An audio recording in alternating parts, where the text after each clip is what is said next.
Oh, straight into the roof of the net. Nice one. Straight down the middle.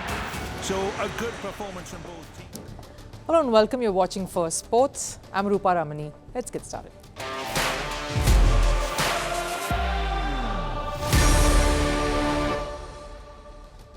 On the show, we have fury, rage and a lot of fire. From over in the cricket world, Bengaluru scripted a fabulous comeback win to reach the playoffs at the Indian Premier League.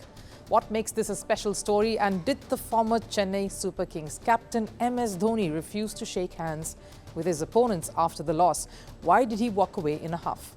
More on this in just a bit. It's not just this former Indian skipper who's spitting fire. Rohit Sharma is furious too. His ire, though, is directed towards the television broadcasters of the Indian Premier League. They aired certain private conversations of his, and that has riled him up. The Mumbai Indians' former captain took to Twitter saying his privacy was breached. Where can one draw the line, and how far is not too far?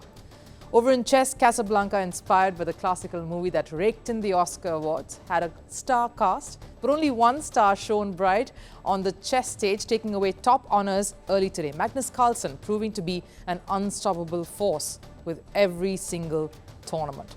And speaking of the invincible, what makes Pep Guardiola a manager par excellence? Alice Ferguson had once said Pep Guardiola would fail helming English football, as he finally put all doubts to rest as Man City comes out on top. Lots lined up for you today, but first a look at all the headlines in Sports 360. We'll start with Formula One. Red Bull's Max Verstappen continued his dominant run as he won the Italian Grand Prix after clocking 1 hour, 25 minutes and 25.525 seconds. McLaren's Lando Norris finished second after giving Verstappen quite the run for his money. Ferrari's Charles Leclerc bagged the third position. Over in football, Manchester United beat Brighton in their last Premier League game of the season. Thiago Dalot and Rasmus Højlund scored 1 goal each in the second half. Despite the victory, Manchester United finished 8th. United won't be part of either Champions League or Europa League next season. In tennis, Alexander Zverev won his second Italian Open title. Zverev defeated Nicholas Harry in straight sets. And in the women's category, world number 1 Iga Świątek beat Aryna Sabalenka in straight sets, 6-2, 6-3 to win this title. This was Świątek's third title in Rome. Over in the NBA, Minnesota Timberwolves beat the defending champions Denver Nuggets 98-90 in the 7th game. Timberwolves came back from a 20-point second-half deficit to score the win. The Indiana Pacers also progressed to the final. They beat New York Knicks 130-109 to win the Eastern Conference semi-final series 4-3. And wrapping it up from the world of badminton, India's Sathwik Sairaj Rankireddy and Chirag Shetty won the Thailand Open. This is the second time the duo have won this title. The Indian duo defeated China's Chen Boyang and Liu Yi in the final last evening. Sathwik and Chirag will return to top of the men's doubles rankings after this victory. In the world of football, players are marked and praised on the basis of their talent, and managers judged by their tactical displays. And then, of course, there is Pep Guardiola, a man who transformed the essence of football. It isn't just his tactical display that earns him the tag of being the finest of the current generation, but more than that, it's the magic he creates at any club he manages. From Barcelona to Bayern Munich and now Manchester City, in Guardiola's 16 years as manager, one thing has remained constant, and that's his habit of winning trophies. In his already loaded trophy cabinet, Guardiola has now added yet another silverware. The stakes were high. City needed a victory to win their 9th league title. A loss or even a draw would have meant the title swinging in Arsenal's favour. While the pressure was high, Guardiola's men once again proved why they are such a dominant force in the Premier League. Manchester City secured a 3-1 win over West Ham. City clinched their 6th Premier League title in 7 seasons. One man has been responsible behind this dominant display, and it has been their manager, Pep Guardiola. We have done something unbelievable, 6 Premier Leagues in 7 years. So it's in this country, in the modern football, with the quality of the managers, the teams and everything, it's always... So the team surprised me, the organization surprised me. It's an incredible club, well organized. All departments drive each other to the next level. His impact on Manchester City has been nothing short of transformative. Guardiola's arrival at Man City in 2016 marked the beginning of a new era for the club. With his unique tactical genius and unwavering commitment to excellence, he's propelled City to unprecedented heights. Pep completely revolutionized City's style of play. The way City dominates possession and controls the game is mesmerizing to watch. What sets Guardiola apart is his attention to detail and his relentlessness in pursuit of perfection. Guardiola has won 12 league titles in 16 years and Champions League title thrice, 2 with Barcelona and 1 with Man City. He's not just a coach, he's a master tactician who understands the nuances of the game like no other. But here's the thing, critics doubted this ability, his ability to prosper in England. From 2008 to 2012, Guardiola had a dream team at Barcelona. The Spaniard had the luxury of having Lionel Messi, Javi Hernandez, Andre Iniesta and Carles Puyol. Critics credited his success at Barcelona to the presence of star players in his side. And many felt after his departure from Barcelona in 2012, the Spaniard would falter. True to that, in his 3 seasons at Bayern Munich afterwards, Guardiola won domestic titles, yes, of course, but failed to win that one trophy that would have silenced critics, the Champions League. Winning domestic trophies with the star-studded Bayern lineup between 2013 and 2015 wasn't an achievement. It was the Champions League title that really mattered, especially when Bayern were the defending champions when Pep Guardiola walked in.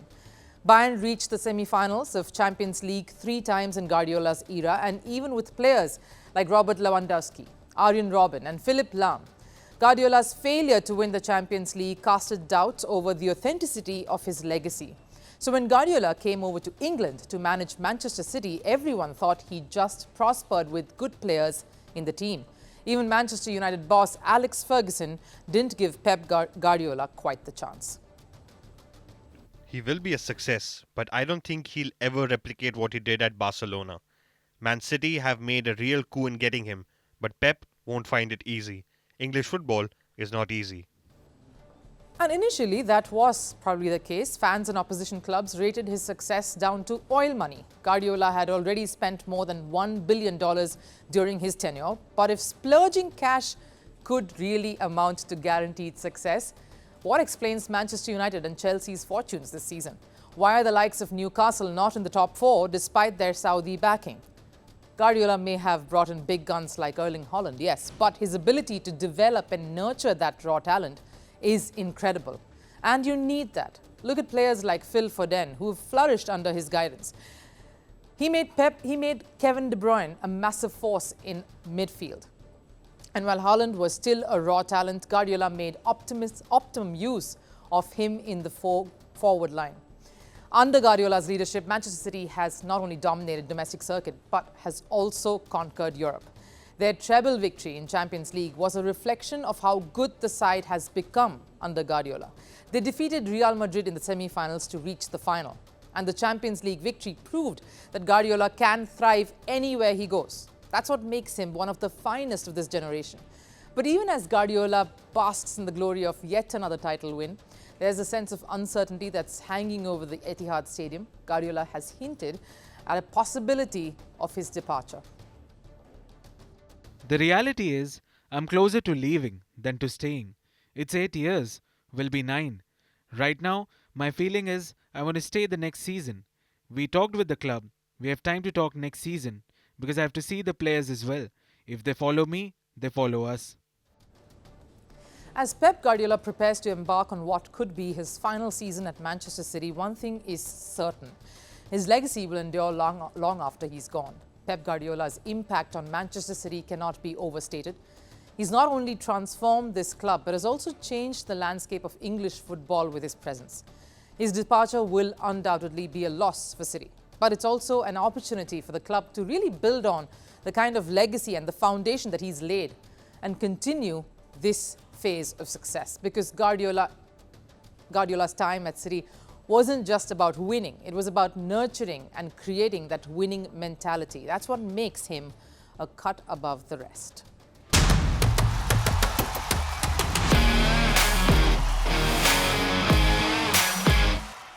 A Super Bowl 2017. Patriots are 25 points down to Atlanta Falcons and just 17 minutes is left in the game. It's almost over. Tom Brady somehow rallies the Patriots to a historic come-from-behind triumph. Liverpool staring down the barrel, 0-3 down at half-time in the 2005 Champions League final against AC Milan. Impossible to win, but yet they did it. Andre Agassi down 2 sets in the 1999 French Open final, but somehow finds the resolve to come from behind and win the next 3 and his lone French Open title. And with that, he becomes only the second man in the history of the sport to win a career slam, winning all 4 Grand Slams. Comebacks in sport are special. They show the unbelievable resolve within an individual or a team to do what many think is impossible. It's a moment that binds the miracle maker with the fans who witnessed something very, very special. And cricket fans saw that this weekend when Bengaluru did the unthinkable. Beat Chennai to qualify for the playoffs at the IPL, the Indian Premier League. But it was not just that match. It was the culmination of 3 weeks from being bottom of the points table with 6 consecutive losses to going through to the playoffs with a chance now at an elusive title that's evaded them for years now. It's the comeback story that many will talk about. RCB won 5 matches on the trot. That was unbelievable. But circumstances leading to May 18th stated that a win by 18 runs over a side that is known to win crunch matches, Chennai, would have made any side very nervous. Beating Chennai in any ground is difficult. They have a yellow army that travels everywhere just to see their very talismanic leader, MS Dhoni. It's a near impossible equation. And with rain coming in and the ball suddenly gripping, batting first was proving to be a big, daunting task. Now, I won't go into the details of the match too much. We saw all of it, and I'm sure we relived much of it on Sunday too. Virat and Faf du Plessis' partnership, some late order assault, great bowling in spurts by RCB to defend that total, the Faf du Plessis stunning catch that sort of was the turning point in many ways, and that last over by under-fire Yash Dayal, whose memory of last overs has been rather despondent. And he turned all that around. Bengaluru were ecstatic. The most stirring message came out from the RCB dressing room after the match. The man who delivered an emotional, witty, absolutely brilliant speech has been part of the Indian team for a while. He's nearing 40 himself, has taken up commentary gig and is still letting his bat do all the talking like he did here this season for Bengaluru. He's often joked that he was born in the wrong time, as being a wicketkeeper in the same era as MS Dhoni was a waste. Dinesh Karthik summed up the RCB belligerence and never giving up spirit very beautifully in the dressing room later. We should be really proud of this journey we are having. The way we have come back after 8 games, we needed to win 6. People will remember this team. Every year in this tournament, when you hit the 7-game mark, there will be 1 or 2 teams which would have probably won 1 or 2, and they will look to us and say, RCB did it. That was special. We are going to try and repeat what RCB did. We have it within our grasp to do something that people will remember for many decades. It will be a journey where people will say, wow, that RCB team was special. RCB's former captain, Virat Kohli, famously said during one of his talks in the dressing room, even if there is a 1% chance of winning, it's a chance and it can happen. RCB has forever lived on these moments, the near misses, there but not really quite. Auction table blunders, expensive buys not really coming good, under par bowling. They have the loudest fan base, and yet it's been a side that's almost there but not quite. They've never won the league. They've made it to 3 finals and lost all 3 in 2009, in 2011 and 2016. But all the 3 years, they had an unbeaten winning streak heading into that final, like they are in the middle of this very season. Dinesh Karthik says this is something special, that if they go on to do the unthinkable, they will be remembered for the biggest turnaround the sport has seen. That's what people yearn for, to be remembered for something absolutely incredible. Like he said, even after that 6 that MS Dhoni hit, it went outside the stadium and somehow that turned the tide. Something no team has ever done. Chennai has been the torchbearer of that thought ever since Dhoni took charge in 2008, the team that will always find a way to win, but not on Saturday night. Karthik also says that was the biggest turn of luck that I just mentioned. Bengaluru got a new ball after Dhoni hit that shot outside the stadium, which was not damp, unlike the one earlier that he managed to dispatch. And that, coupled with Yash Dayal's calm mind, did the trick. Sometimes that little bit of luck, of course, favouring the brave is essential. Bengaluru kept celebrating right after the last ball, and understandably so. This team was not supposed to be there in the top four. They weren't supposed to get this far. The equations didn't really add up. The broadcast cameras didn't show it, but someone managed to pick up the Chennai team with MSD in the front, waiting for the Bengaluru boys to finish rejoicing and come for handshakes. And a visibly impatient MS Dhoni waited for just about 30 seconds, maybe a little more, and then decided he'd rather head back in. This could take a while. The players came over soon enough, and there were handshakes all around, of course, not with MS Dhoni. Seems shocking for anyone who's only watched Dhoni bat and lead the side and come to press conferences, but MS Dhoni also doesn't like to lose. Maybe this was his last year. Maybe this was the last shot at glory, the glory that he's used to. Maybe this loss is another reminder that he cannot possibly do it all every single time and again. He can't control everything that he possibly could when he was completely in charge, when he was captain MS Dhoni. Was it unsportsmanlike to not shake hands? Or was Bengaluru celebrating a bit too much after reaching just the playoff? It wasn't the final. Which one is it? Or is it both? The end of the match calls for all players to come shake hands, offer commiserations and congratulations. The spirit of the game also calls for not being raucous and loud, in your face in the wind. Virat Kohli's aggression, though, knows no bounds, whether it is towards the opposition, the umpires, even the fans. And yes, this match probably saw the best of that too. The point, though, we've seen Virat Kohli behave like this in the past. He plays hard and he celebrates much harder. We've seen this in the past time and again.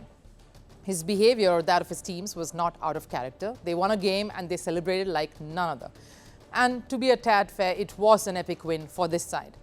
But did MS Dhoni behave out of character?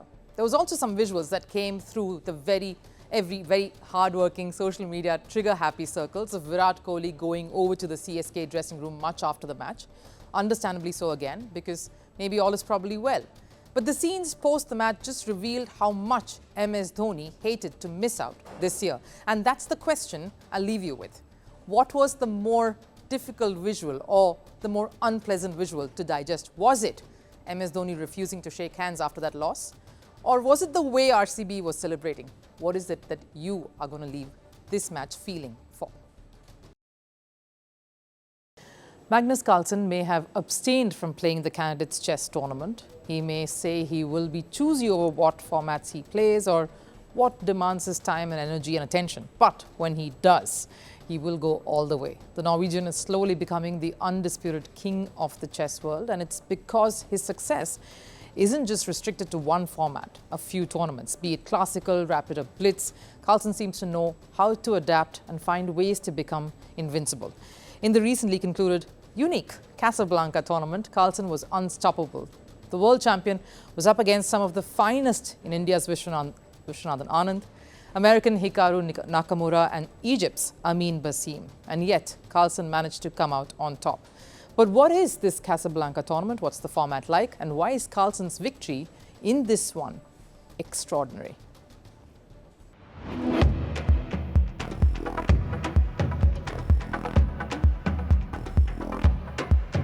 Casablanca. It's a classic movie. It won many awards. And why not? It was ahead of its time. It had one of the best casts. And the story was poignant.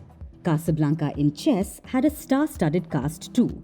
It's a very unique format that tests the skills of a player and his memory.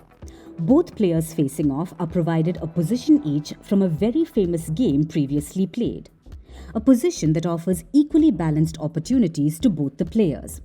Positions that were chosen by Grandmasters Hisham Hamdoushi and Laurent Fressinet, including which player would take up which position.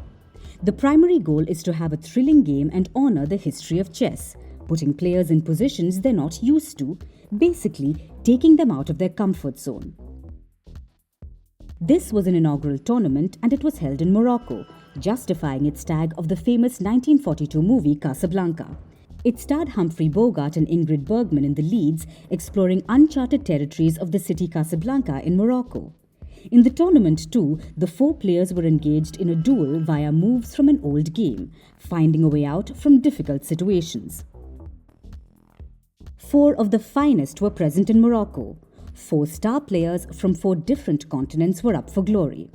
A clear reflection of how competitive the tournament was. Viswanathan Anand representing Asia, Amin Baseem, Africa, Magnus Carlsen, Europe, and Hikaru Nakamura for the Americas. And it was Magnus Carlsen who ultimately emerged victorious. Magnus Carlsen finished with 4.5 points out of 6, a point ahead of second-placed Hikaru Nakamura, followed by Viswanathan Anand with 3 points and Amin Baseem with 1 point. Carlsen's intuitive grasp of positional nuances combined with razor-sharp calculation allowed him to maneuver through the labyrinth of possibilities with ease. The last round had 2 sets of players, Carlsen versus Amin and Nakamura versus Anand, reenacting the 1987 match between Kasparov and Karpov, a game that finished in a 64-move win for Kasparov. Carlsen gained the upper hand against Amin, a game that Kasparov himself regarded as Mount Everest in his book. I can look back at my chess career and pick out more than a few crisis points, but only one Mount Everest.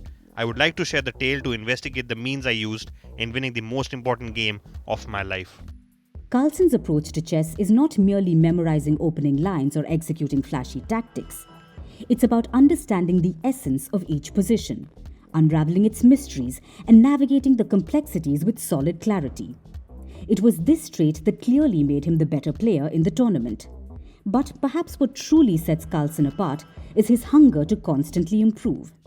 Despite reaching the pinnacle of success, as some would term it, he continues to seek new challenges, explore uncharted territories, and push the boundaries of his own limitations. Whether it's exploiting a slight positional advantage, patiently maneuvering his pieces to control key squares, or capitalizing on his opponent's slightest inaccuracies or flaws, Carlsen's brilliance is second to none. But what truly distinguishes Carlsen is his ability to breathe life into seemingly lifeless positions. In the Casablanca tournament too, Carlsen was the one who managed to do a Kasparov and climb the Everest, an impossible feat even back then, something Carlsen replicated. And no surprises, the Nakamura and Anand face-off that replicated the very same match ended in a draw. Carlsen did a Kasparov. His uncanny knack for finding hidden resources, transforming dull endgames into dynamic battlegrounds, is a testament to his creative genius. Whether it's a subtle pawn break, a timely piece sacrifice, or a stunning king march, Carlsen plots it all with great tact and clarity. He sees the chessboard not as a static war zone, but a canvas upon which he paints his masterpieces of strategy and foresight. Casablanca is a unique concept. We always saw no 2 matches are the same. This is an attempt to try and test the current players against certain skills and moves that were incredible decades ago. And the fact that Carlsen triumphed in such a uniquely designed tournament only goes to show what a unique world champion he's proving to be with every single tournament.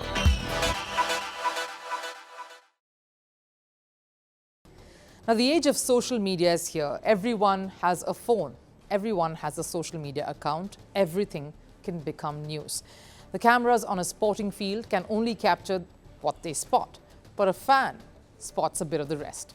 And that becomes fodder for memes, for some news, trending topics, and then the one thing that many organizations, teams, platforms are fighting for, views. The game is simple. What can you do to break views? What will give you to take a coverage to the next level? So that people watch you more. In cricket at the moment, there is a silent war, the latest dregs of it before the big merger happens, and it's a war between broadcasters. One television, the other digital, as to who will garner the eyeballs, the maximum views, the larger reach. It's what is the bottom line of the coverage of the Indian Premier League. And recently, one video of Mumbai's former captain, Rohit Sharma, went viral. We of course won't show you the clip. That defeats the purpose of this story, but these are snapshots of a candid conversation Rohit Sharma was having with a friend in the Kolkata camp. That's of course one of their coaching staff, Abhishek Nair. The camera person was close. He captured the video. That's all right. It's fine to catch up with people in the other teams. After all, these 2 players particularly have been state-mates. But what followed was the audio too. The audio was not removed or muted, and the conversation was aired as well, with everyone to hear, of Rohit Sharma cribbing about the franchise. Obviously, that was not a public conversation for everyone to be a part of, to know of. That turned into short clips taken off the television, circulated around social media platforms. Rohit Sharma himself may have been forwarded that at some point, because some matches later, when Mumbai were set to play Hyderabad, Rohit is seen having a bit of a chat with some of the players of the Hyderabad franchise, and spotting the camera hovering near him once again, he looks right at it and says, with folded hands, "Please stop recording my video and definitely not the audio, and put it up as well. I got into trouble for the earlier clip that was released. Please don't persist with this one." And guess what? The broadcasters aired this clip as well, and an enraged Rohit Sharma finally broke his silence publicly and came out with this tweet on the platform X.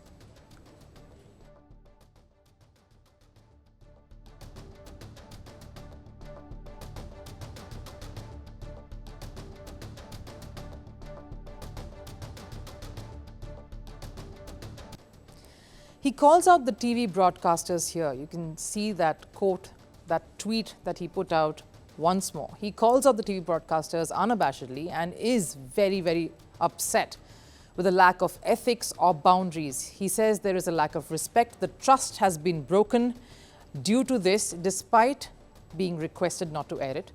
And the players' privacy and the space has been infringed upon. He accuses the broadcasters of engaging in whatever they deem fit, as long as they get the views. Now, this brings us to a very critical question. Where is the line? Cricket is a religion in India. We all know that. And the boom of social media over the many years has made this a fair game. Do whatever you can to get the views, get the public to watch you. But at what cost? Relationships matter, whether it's between players and officials, players and journalists, players and broadcasters, even more paramount. They interview these cricketers. They broadcast these matches. What is the line you just can't cross? Yes, the cricket field is a public space. Matches happen there. But cricketers engage in conversations that are somewhat private, that aren't meant for public. Surely everyone would be aware of what those would be. The only way you can earn anyone's respect is by not crossing that line. Releasing videos to call out an act that you think is unfair is different.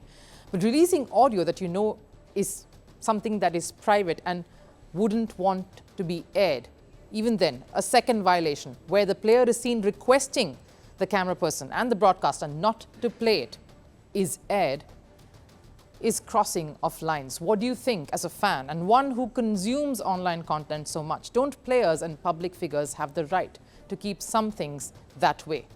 Or should they be more careful in what they say around cameras? Even so, what about the second instance? Should the broadcaster not have just heeded a request that the player was very, very apparently making? Or did they think this was funny as well to air? Maybe it was not, and players' sentiments have been hurt.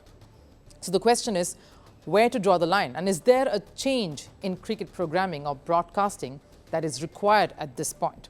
Why don't you answer and respond right here? Time for last serve. A marathon on the streets is a common thing, but a marathon on one of the wonders of the world is definitely a sight to behold. More than 800 runners took part in the Great Wall of China Marathon. You got to see this.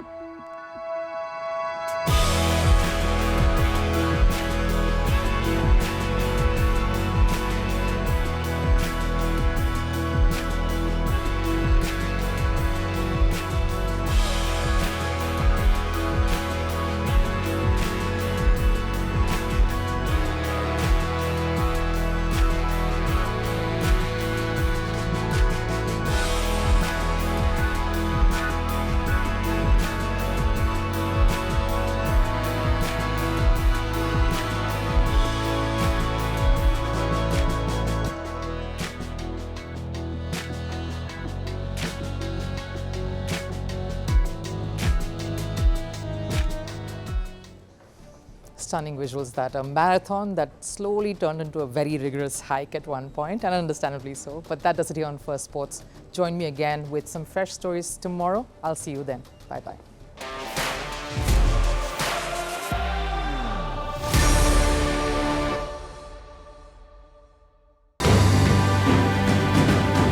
Firstpost reports from the world's second largest continent. Hello, I'm Alison Lagrange. A very warm welcome from Durban, South Africa. We get you the news and the newsmakers from Africa. South Africa goes to the polls on the 29th of May. I will track the election and bring you ground reports. Is it the end of the road for the African National Congress? And will former President Jacob Zuma stage a dramatic comeback? From elections to climate change to innovations and opportunities. As the world's attention shifts, we report from Africa, the heart of the global south. Join me every weekday live on Firstpost.